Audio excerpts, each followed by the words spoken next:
Après sa démission déposée le 22 septembre 2025 et annoncée officiellement devant la plénière, le président honoraire de l'Assemblée nationale, l'honorable Vital Kamerhe, a procédé à la cérémonie des remises et reprises avec le premier vice-président Isaac Jean-Claude Tshilombaye le jeudi 25 septembre 2025 au Palais du Peuple. Cette cérémonie solennelle marque le départ définitif de Vital Kamerhe de la tête du bureau de la Chambre basse du Parlement. Conformément au règlement intérieur, la fonction sera désormais assumée par le premier vice-président Isaac Jean-Claude Tshilombaye en attendant l'élection d'un nouveau président par la plénière. Dans son mot des circonstances, l'honorable Vital Kamerhe a souhaité bonne chance à ses collègues députés ainsi qu'au premier vice-président Jean-Claude Tshilombaye, appelé à diriger l'Assemblée nationale durant cette période intérimaire jusqu'à la plénière d'installation de son successeur. Il a confié qu'il partait avec beaucoup de souvenirs de l'ensemble du bureau et a encouragé son successeur à défendre avec fermeté le président de la République, Félix Antoine Tshisekedi Tshilombo, ainsi que les intérêts supérieurs de la nation. Je voulais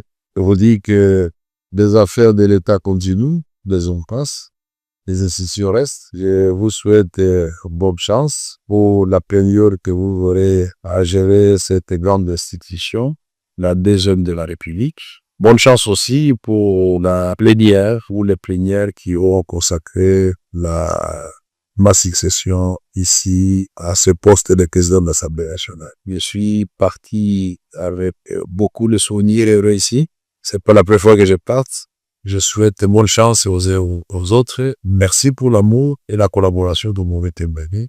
La République passe avant tout. Je vous encourage à continuer à défendre derrière le président de la République, les valeurs de la République, les intérêts de notre peuple qui nous a mandatés ici. Je vous remercie. Je reste à votre disposition. S'il y a un élément à clarifier, mon directeur de cabinet est à votre disposition et moi-même je peux toujours vous rencontrer pour apporter l'éclairage nécessaire. De son côté, le premier vice-président, désormais président intérimaire de l'Assemblée nationale, a reconnu qu'il garde de très bons souvenirs de sa collaboration avec Vital Kamerhe, qu'il qualifie d'exemplaire et marqué d'une grande expérience parlementaire, et a promis de mener à bon port la haute mission que lui confient les règlements intérieurs de la Chambre basse du Parlement. Je dois ici témoigner de cette grande expérience acquise pour avoir travaillé à vos côtés pendant cette longue période qui nous laisse bien évidemment de très bons souvenirs, des échanges sans quoi et surtout d'un travail en sincère collaboration. Vous pouvez être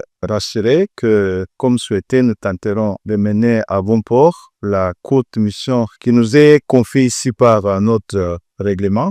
Et que nous verrons toujours que l'image se devait laisser derrière vous par la gestion de cette grande institution préservée. Derrière la vision du chef de l'État que nous avons ensemble pérennisé, je retiens aussi les mots forts que vous avez prononcés à cette occasion pour le travail à battre pour l'intérêt de la République et la sauvegarde de valeurs de ce qui nous est commun, c'est ce pays.